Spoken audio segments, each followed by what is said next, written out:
Hello रिया, बेटा निधि को निकले हुए 2 घंटे हो गए, लेकिन वो अभी तक घर नहीं पहुंची है। देखो वो फोन भी नहीं उठा रही है मेरा। अगर तुमसे उसकी कोई बात हो ना तो प्लीज मेरी बात करवा देना।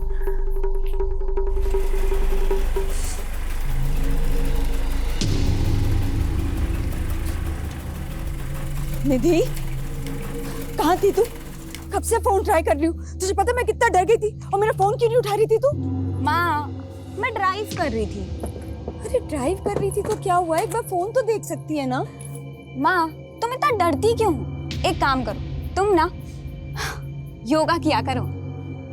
देख निधि, ये बात ना मजाक में तू।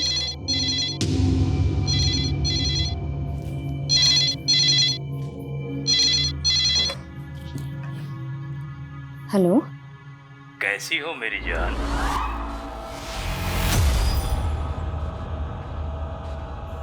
कौन कौन बोल रहा है? 11 जून 2001 की रात याद है ना? मैं लौट आया हूँ, जल्दी ही मिलूंगा तुमसे मेरी जान। क्या हुआ मम्मा?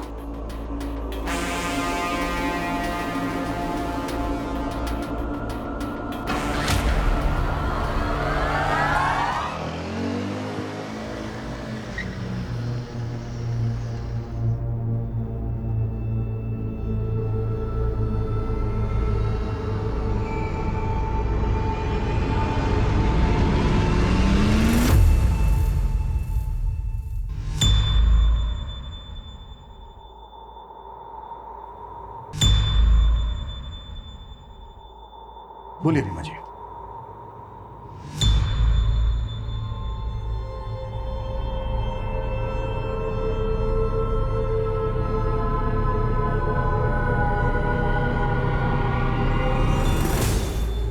रीमा जी, अगर आप कंफर्टेबल नहीं हैं तो इट्स ओके, हम फिर किसी दिन बात कर सकते हैं। सर, मेरी माँ का हुआ था 18 साल पहले।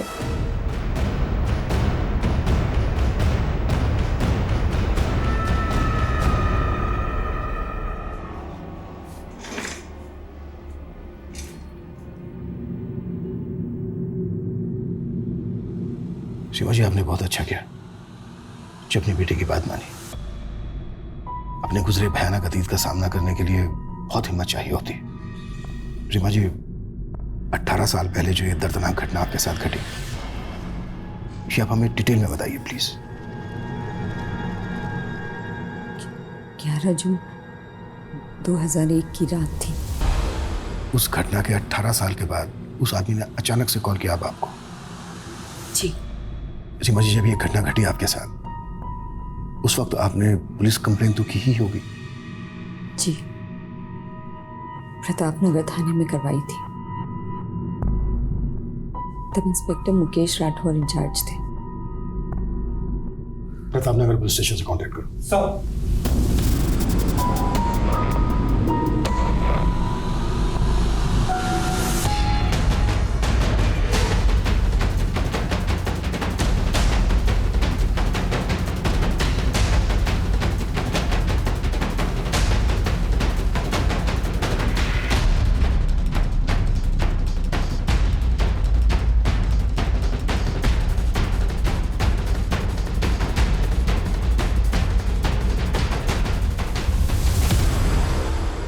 दोनों स्टेटमेंट अलग है? मतलब? या सर, ये रीमा का रीसेंट स्टेटमेंट है जो उसने हमें दिया है, और ये 2001 का स्टेटमेंट है। दोनों स्टेटमेंट में उसने अलग अलग कहानी सुनाई है। रेप की तारीख से लेकर हर इंसिडेंट एकदम अलग है सर। मानो दोनों केसेस एक दूसरे से बिल्कुल अलग हो।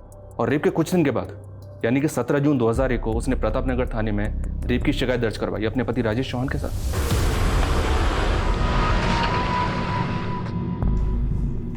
बोलिए रीमा जी, डरिए मत।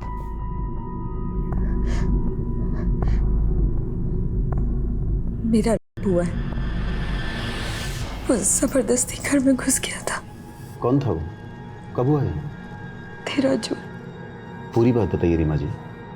तब आप क्या कर रही थी? आपके पति कहाँ थे? इनकी नाइट ड्यूटी थी। करीबन 10 बजे मैं अपने कमरे में सो रही थी जब आप घर कब लौटे? करीब 1:30-2 बजे जब मैं घर आया तो ओए!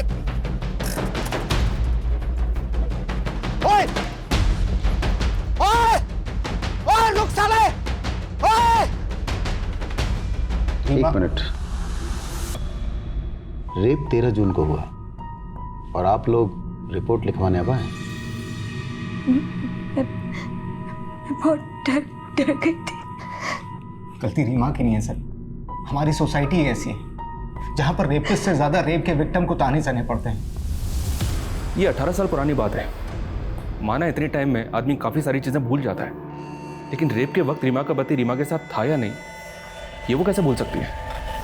सवाल ये उठता है मिश्रा कि 18 साल पहले जो रीमा ने स्टेटमेंट दिया था वो गलत था या अब जो हमें दिया है वो गलत है? हमें दोनों स्टेटमेंट वेरीफाई करने होंगे। सर रीमा चौहान के कॉल रिकॉर्ड्स आ गए। रीमा को उस रात 11 बजे साउथ दिल्ली के लैंडलाइन से कॉल आया था। दिल्ली पुलिस से कांटेक्ट करो, पता करो वो आदमी कौन था जिसने कॉल किया था।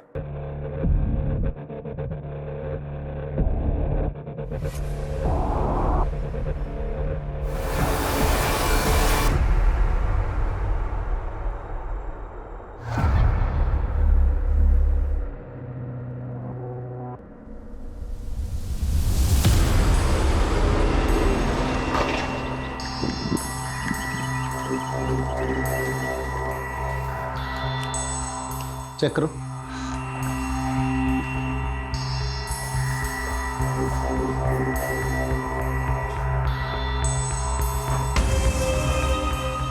उसने यहाँ मेरे साथ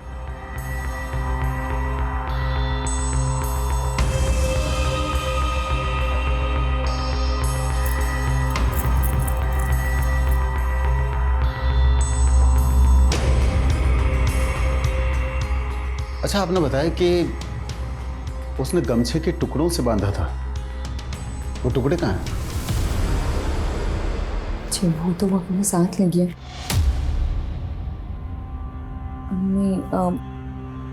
नहीं शायद एक मिनट सर, यहाँ शायद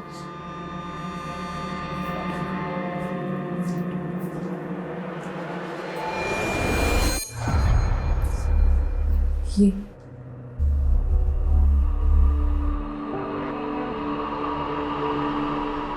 रीमा के मेडिकल एग्जामिनेशन में ऐसा कोई सॉलिड एविडेंस नहीं मिला जिससे प्रूव हो सके कि रीमा का रेप हुआ है। क्या रेप के कुछ दिन बाद एग्जामिनेशन हुआ इसलिए? मे बी, लेकिन एक कारण ये भी है कि रेप होने के बाद रीमा अपने पति राजेश के साथ सेक्सुअली एक्टिव थी। क्या? हाँ, क्योंकि प्राइवेट पार्ट पर जो मार्क्स मिले हैं वो एक पैशनेट सेक्स की वजह से भी हो सकते हैं। ये तो रीमा ने खुद ही अपना केस कमजोर कर लिया। एक बात और सर, रेप होने के बाद विक्टिम को अक्सर कलाई, जांघों पर छोटे मोटे घाव लगते हैं, लेकिन रीमा के केस में उसकी बॉडी पर एक छोटी सी खरोच तक नहीं थी। इट्स स्ट्रेंज, क्या रीमा ने बिल्कुल भी रेजिस्ट नहीं किया होगा?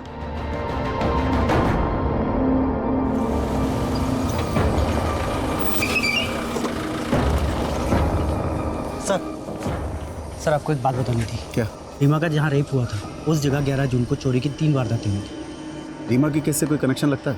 सर चोर की कदकाठी रीमा के रेपिस्ट से मेल खाती है और एक विटनेस का कहना है कि उस चोर ने गमछा भी पहन रखा था। चोरियां हुई 11 जून को और रेप हुआ 13 जून को। हो सकता है दोनों क्राइम एक ही आदमी ने किए हों। लेकिन सर जहाँ चोरी हुई वहाँ रेप की कोई वारदात नहीं हुई और जहाँ रेप हुआ यानी कि रीमा के घर वहाँ चोरी नहीं हुई। सर मुझे दोनों केसेस अलग अलग ही लग रहे हैं। सर 2001 में भी इन्वेस्टिगेटिंग टीम को इस बात का शक था कि रीमा उनसे कुछ छुपा रही थी। उसके कैरेक्टर पे भी सवाल उठे थे। शनी अफेयर, तो क्या ये रेप का नाटक अफेयर को कवर करने की वजह से था? अगर ऐसा था तो फिर इतने सालों बाद वही नाटक करने के पीछे क्या वजह हो सकती है?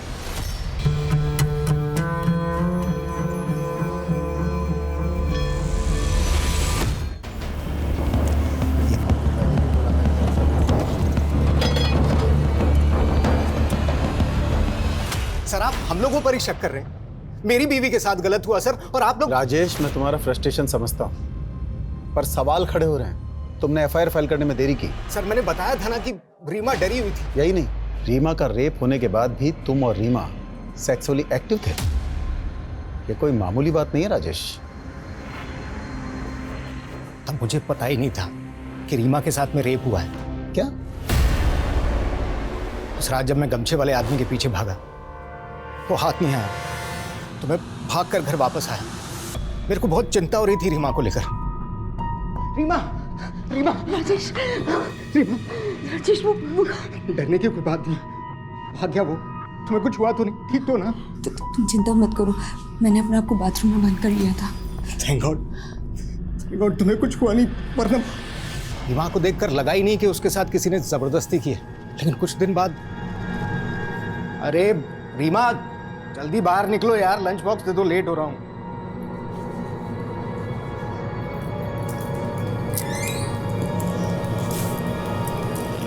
क्या हुआ? नहीं बस वो थोड़ी सी कमजोरी है। झूठ मत बोलो। कल भी बोला था ना तुम्हें कि डॉक्टर के चलो। एक दिन और देख लेते, फिर पक्का चली जाऊंगी। इस पेन को इग्नोर करने से काम नहीं चलेगा। आज शाम को चलते हैं तुम्हारे डॉक्टर मित्तल के। मैं जल्दी आ जाऊंगा, तुम बस तैयार रहना। डॉक्टर मित्तल गायनोकोलॉजिस्ट हैं। उन्होंने मुझे बताया कि रीमा के साथ मैंने घर आते ही सीधे सीधे रीमा से पूछ लिया।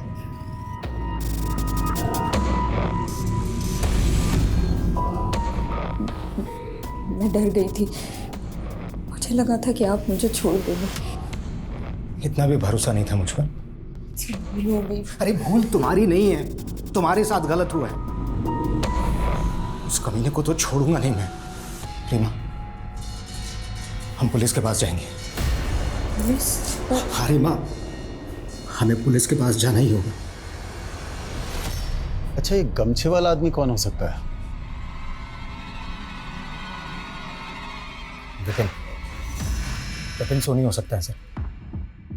वो और रीमा कॉलेज में एक साथ थे। 1 साल पहले उसकी इसी शहर में नौकरी लग गई।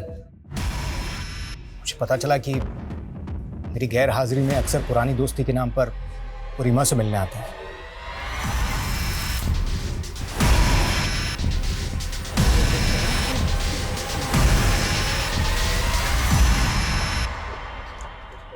जगन, सर।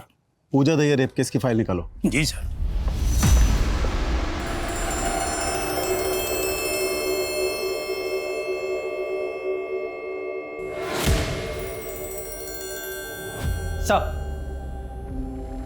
सर मैंने पता किया है। राजेश की गैर हाजिरी में जो आदमी रीमा से मिलने आता था वो विपिन ही है। याद रखिए रीमा जी, पुलिस को गुमराह करना भी एक जुर्म है।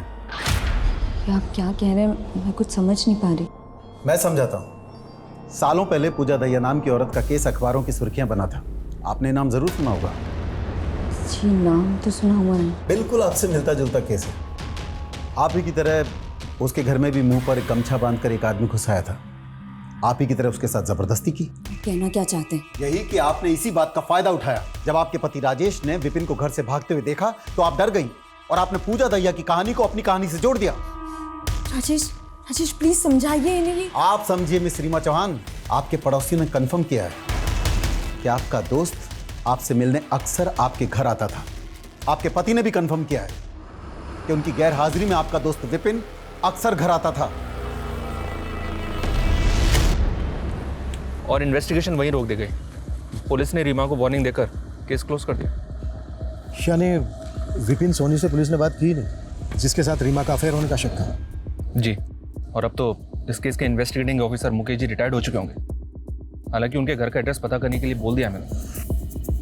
कहानी है कि है, लेकिन सब अपना अपना वर्जन सुना रहे हैं और अपने वर्जन में हर कोई सही होता है।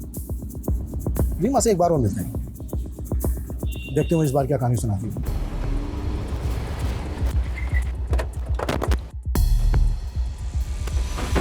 आपको मेरी बात पे यकीन नहीं है? रीमा जी, हम बातों पर नहीं सबूतों पर यकीन करते हैं। और आपकी कहानी में तो कई कहानी मिली हुई है। 18 साल पहले आपने कुछ और कहा था, आपके पति ने कुछ और कहा था, और अब आप हमें कुछ और कहानी सुना रही है। बेटा, शायद आपकी मदर आपके सामने कंफर्टेबल नहीं है, सो प्लीज। निधि तो रुक। 18 साल पहले मुझे एक बुरी बीवी माना गया था जो अपने पति को धोखा दे रही थी, जिसने अपनी रेप की झूठी कहानी सुनाई। लेकिन ये सब मैंने सिर्फ अपने पति के कहने पे किया था। हमें पुलिस की नहीं नहीं, पुलिस नहीं, पुलिस नहीं, बिल्कुल नहीं। भूल जाओ कि तुम्हारे साथ कुछ हुआ है, सब कुछ भूल जाओ। राजेश, ये आप क्या कह रहे हैं? मेरी इज्जत? यार तुम्हारी इज्जत से ज्यादा मेरा नाम, मेरा रुतबा, मेरी मर्दानगी मायने रखती है। हाथ जोड़ता हूँ, प्लीज किसी से कुछ नहीं कहोगी तुम, कुछ भी नहीं।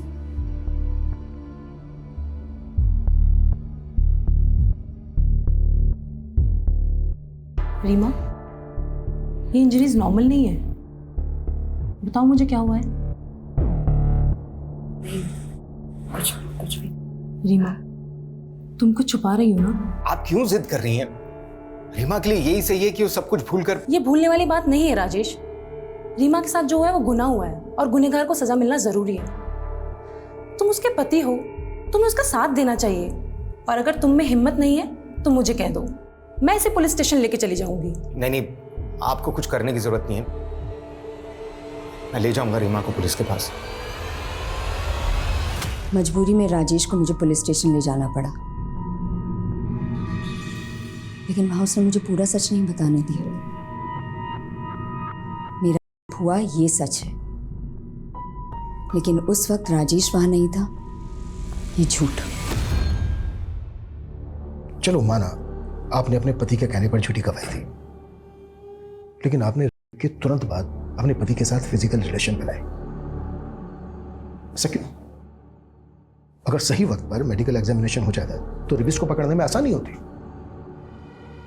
वो फिजिकल रिलेशनशिप मेरी मर्जी से नहीं बनी थी। उस आदमी ने तो सिर्फ मेरे शरीर को दर्द दिया था।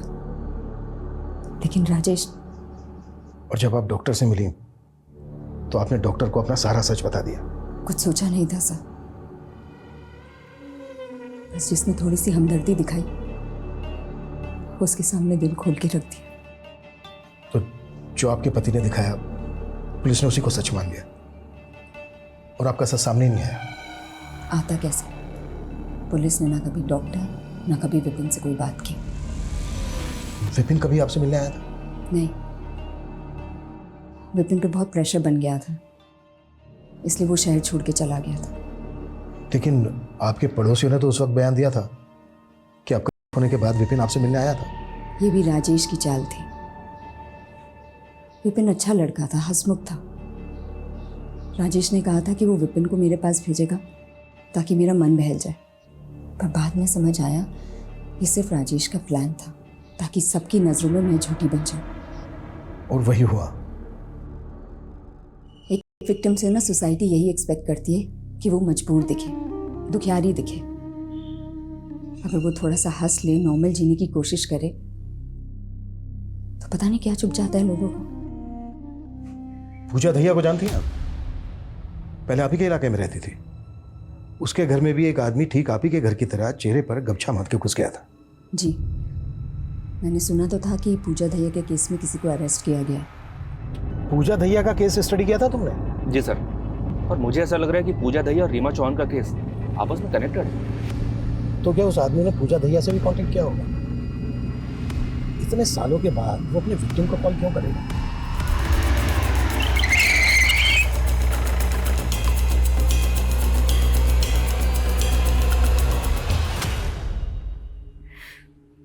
मैं नहीं जानती कि वो कौन था। उसने अपना चेहरा गमछे से छुपा रखा था। उसके बोलने का तरीका, उसके कपड़े, या फिर ऐसा कुछ जो आपको अलग लगा हो? अंकल, उस आदमी ने मुझे कुछ लिखने को दिया था। बात बात पर मुझे छड़ी से मारता था, मुर्गा बनाता, बहुत जलील करता था मुझे। रवि, फिंगरप्रिंट्स कलेक्ट करो और फॉरेंसिक टीम बुलाओ। सुअर के बच्चों, तुम्हें कोई फिंगरप्रिंट नहीं मिलेगा। ऐसा कहा था उसने बोलने के लिए मुझे। वो आदमी बोलते वक्त हक लाता था, खासकर च बोलते वक्त। इन्वेस्टिगेटिंग टीम ने इस पूजा दहिया का बैकग्राउंड खंगाला सर। पूजा की फैमिली में दूर दूर तक कोई भी टीचिंग प्रोफेशन में नहीं था। शायद गुमराह करने के लिए लेटर लिखवाया गया हो। पहली टीम का भी यही मानना था। लेकिन यह भी तो हो सकता है कि उसने अपनी आप बीती लिखवाई हो। शायद उसके बचपन में उसके साथ कोई भयंकर हादसा हुआ हो। रेपिस्ट ने नकुल से और भी कुछ लिखवाया था, ये देखिए। सबसे पहले पूरा घर सर्च करेंगे, दरवाजे देखेंगे, तेरी माँ का बयान लेंगे, तेरा बयान लेंगे। ये जो कोई भी है पुलिस प्रोसीजर को बहुत अच्छे से जानता है। एक एक चीज लिखवाई है। मतलब ये पुलिस वाला भी हो सकता है। या फिर कोई ऐसा जिसका अपना पुलिस में हो, या फिर रहा हो। सर रीमा के केस के आईओ मुकेश राठौर का एड्रेस मिल गया है। रिटायर होने के बाद वो यहीं जयपुर में सेटल्ड है। लाइमलाइट के लिए? ये क्या कह रही है तू? मैं नहीं, नेबर्स, रिलेटिव्स सब यही बोल रहे हैं। देख, लोग कुछ भी कहें, लेकिन तू तो मुझ पे यकीन करती है ना। तुझे भी लगता है कि मैं झूठ बोल रही हूँ?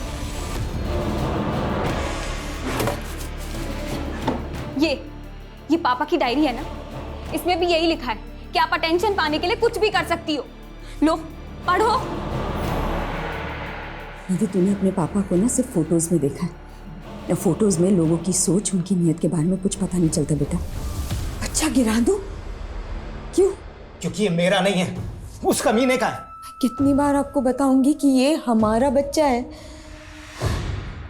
ये मुझसे बेहतर और कौन जान सकता है? अरे मुझे कुछ नहीं पता। गिरा दे ये बच्चा, हम दूसरा कर लेंगे।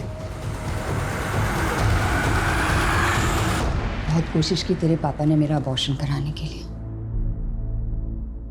लेकिन कोई डॉक्टर राजी नहीं हुआ। एक दिन तो तेरे पापा ने मुझे सीढ़ी से धक्का तक दे दिया था।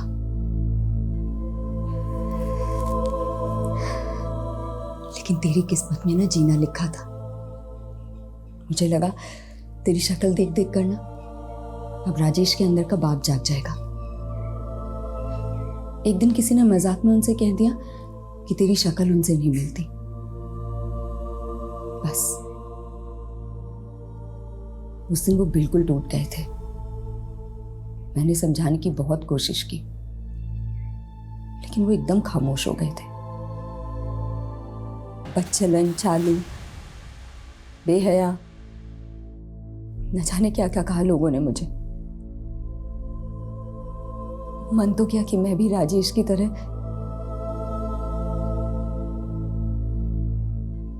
लेकिन तेरा चेहरा देखकर हमेशा रुक जाती। मैं ये सब कुछ ना एक बुरा सपना सोचकर भुला चुकी थी, लेकिन हाँ वही सब कुछ हो रहा है मेरे साथ।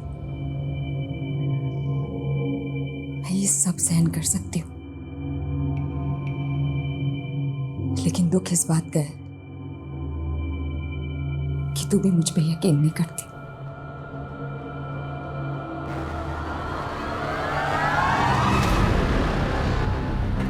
रीमा चौहान वाला केस? हाँ याद है मुझे। इस मामले में हमसे जो कुछ बन पड़ा हमने किया। यहाँ तक कि 2003 में अलग अलग पेट्रोलिंग टीम बनाई उस लोकेलिटी पर नजर रखने के लिए। और एक रात रुक रुक, गाड़ी पीछे ले, पीछे ले। जी सर।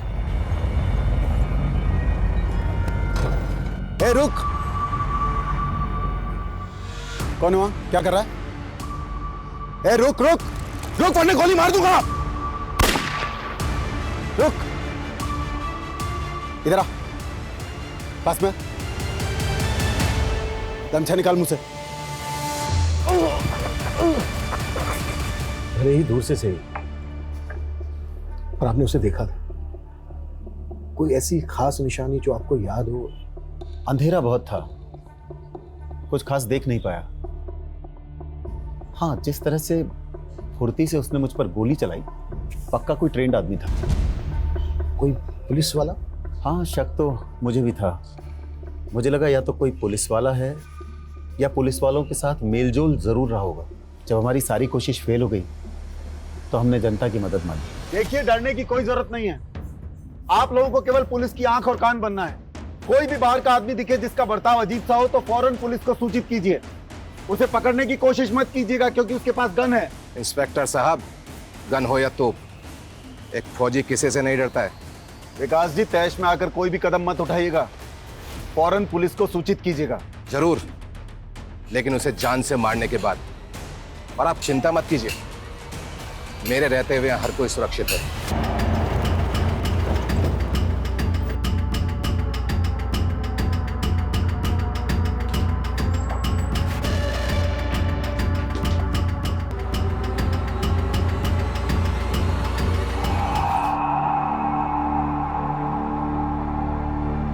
हमने 3-4 स्केच बनवाए।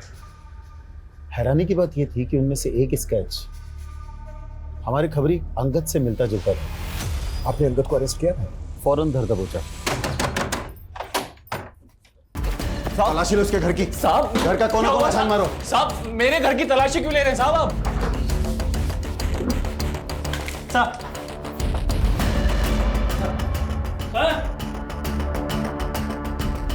साहब, ये घड़ी, ये ज्वेलरी, ये गन कहां से आए साबुन तेरे पास? ये सब उन्हीं का है ना जिनका रेप हुआ है? साहब, मैं सच कह रहा हूँ साहब, मुझे कुछ नहीं पता। मैं महीने में ठीक से 10 दिन भी घर पे नहीं रहता हूँ साहब, तो मुझे पता नहीं है सामान कहाँ से आया है। तू ऐसे नहीं उगलेगा। नहीं, चलो इसे थाने। तो फिर अंगद को आपने रीमा के केस से कनेक्ट क्यों कैसे करते? एक तो अंगद ने कभी अपना जुर्म कबूल नहीं किया, दूसरे रीमा तब तक अपनी बेटी के साथ शहर छोड़कर जा चुकी थी। हाँ, इस बात का सुकून है कि मेरे ट्रांसफर होने से पहले ये केस क्लोज हो गया। 18 साल के बाद उस आदमी ने फिर से रीमा से कांटेक्ट किया। क्या? यस। आपको क्या लगता है, क्या ये अंगद हो सकता है? अंगद कैसे हो सकता है? अंगद तो 2013 में जेल में मर गया, दिल का दौरा पड़ा था उसे। सर, अंगद को मरे हुए पूरे 6 साल हो चुके हैं। ये रीमा चौहान ये सब नाटक पब्लिसिटी के लिए कर रही है फॉर श्योर। कैसी पब्लिसिटी? क्या मिलेगा उसको पब्लिसिटी का? एक बार को अपने बारे में ना सही, पर कम से कम अपनी बेटी के बारे में तो सोचे। और वैसे भी ये तो कंफर्म है ना कि उस रात रीमा को कॉल आया था। हेलो, कैसी हो मेरी जान? ये भी तो हो सकता है सर, कोई कॉपी कैट। चांसेस बहुत कम है। चलो मान लेते हैं कि मुजरिम अभी भी फरार है। वक्त के साथ उसका काम करने का तरीका भी बदला, पहले चोरी, फिर रेप, उसके बाद मर्डर्स। जब रीमा का रेप हुआ तब उसकी उम्र होगी कोई 35-37, तो इस वक्त उसकी उम्र होनी चाहिए 52 से 55 के बीच।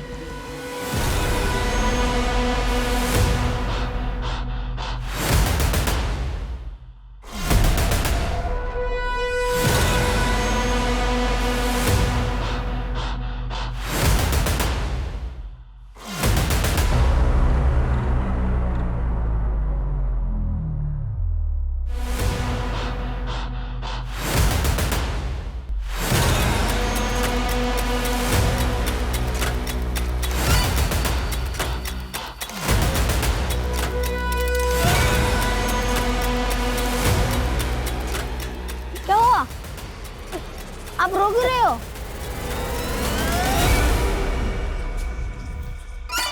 गुंजन, माँ को चल के सब बताना अभी, डरना मत।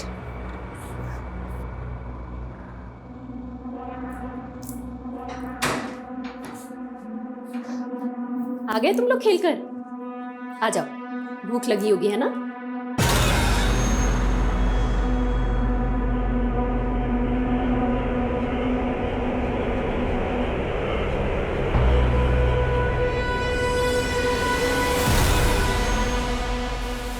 बेटा, ये सूरज अंकल हैं, अब हम लोग के साथ ही रहेंगे। नमस्ते करो।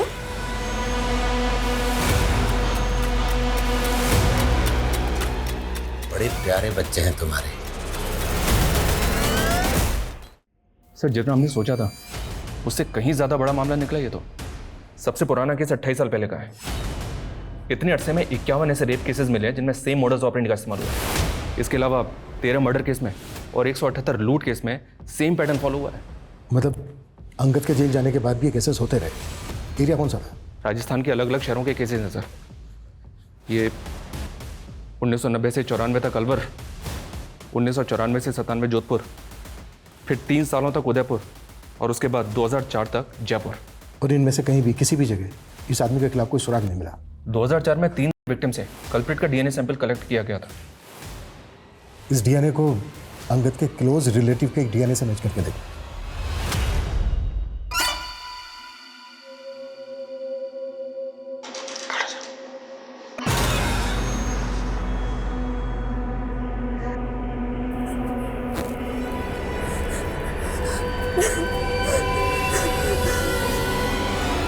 ये अंकल बहुत गंदे हैं, मत खेला करो उनके साथ। तुम माँ को क्यों नहीं बताती हो? ठीक है, तुम मत बताओ, मैं माँ को खुद ही बता दूंगा। नहीं, माँ खुद अंकल के साथ ही गेम खेलती है।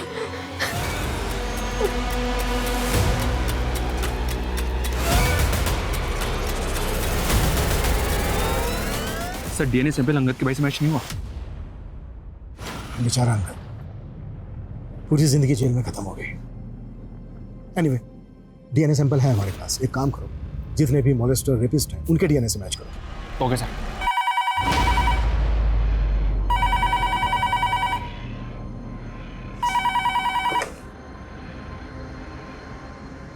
हेलो मेरी जान, कैसी हो? बहुत दुख हुआ जानकर कि तुम्हारी बात पर कोई यकीन नहीं कर रहा। बकवास बंद करो, और हिम्मत है ना तो सामने हो। तुम कायर हो तुम।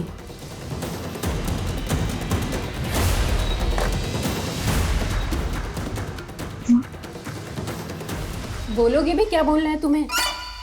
माँ वो अंकल। बड़े मजाकिया बच्चे हैं तुम्हारे।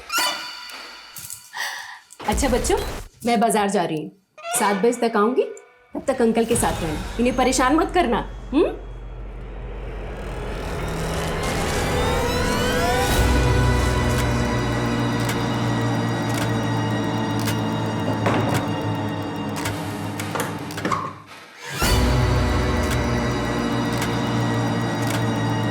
सर, डीएनए अलवर के कैदी से पार्टली मैच हो रहा है, लेकिन इसकी उम्र तो 30 साल है।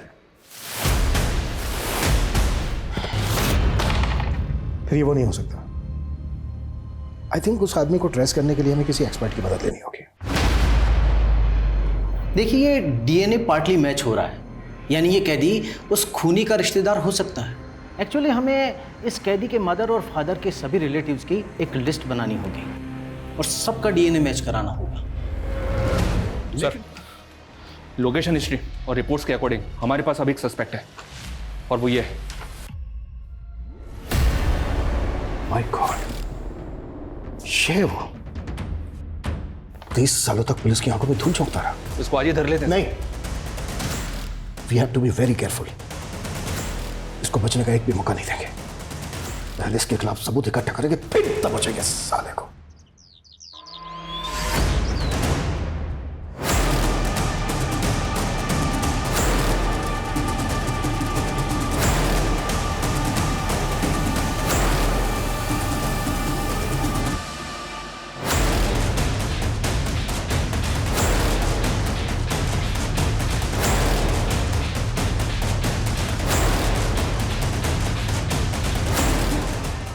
नजर बना के रखो उस पर, कुछ भी हलचल हो तुरंत मुझे इन्फॉर्म करना। सर। ओके, हमेशा। रिपोर्ट आ गई।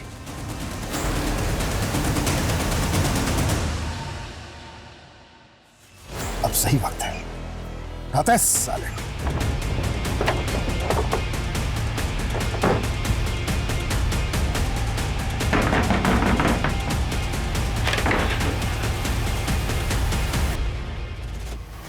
तीस सालों तक पुलिस की आंखों में बहुत धूल झोंकी है तूने। Now you are under arrest, ex policeman Jagan Shekhar.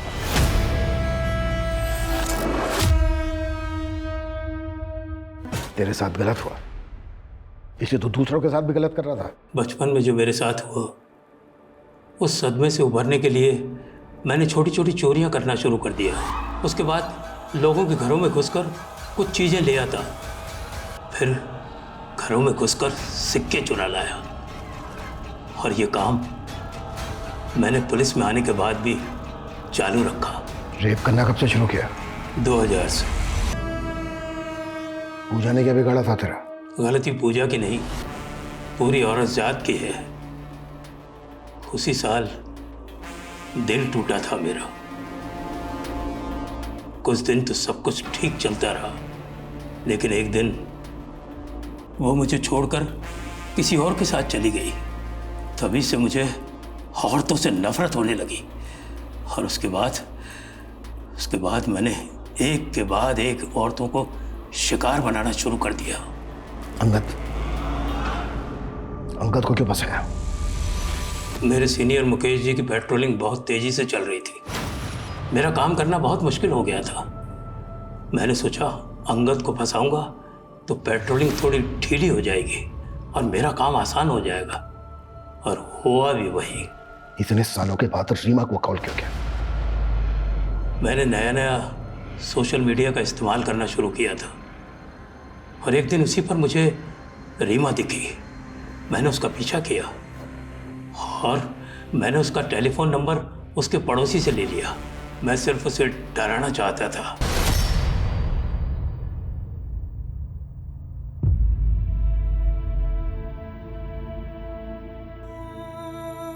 Sorry mom,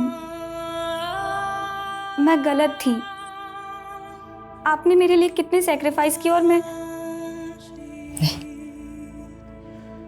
बल्कि तूने मुझे हिम्मत दी है वापस लड़ने की। अपना जगन जैसे लोगों का खौफ है और नई सोसाइटी के तानों की फिक्र। अब देखना, मैं अपनी बाकी की जिंदगी ना एकदम बेखौफ जीऊंगी।